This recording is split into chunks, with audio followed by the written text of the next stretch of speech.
আজকে যখন আমি 4 দিন পর বাড়ি আসলাম, দেখলাম আমার খরগোশটা বাচ্চা দিয়েছে। তো মাশাআল্লাহ 5টি বাচ্চা হয়েছে, খুব সুন্দর, অনেকটা বড় হয়ে গেছে। সকলেই দেখেন, এই ভিডিওটা বেশি শেয়ার সাবস্ক্রাইব করেন। আপনারা বলবেন যত্ন কেমন নেব। প্রথম বাচ্চা হয়েছে, মাশাআল্লাহ খুব সুন্দর, 5টি সাদা বাচ্চা হয়েছে। বাচ্চা দিয়েছে খরগোশ। এই খরগোশ দেখে নাও বাচ্চা হয়েছে কি।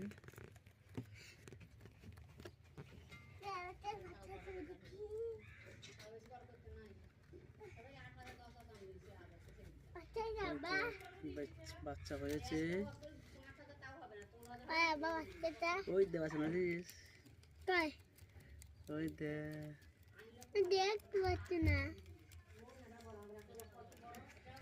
বাচ্চা দিয়েছে খরগোশ।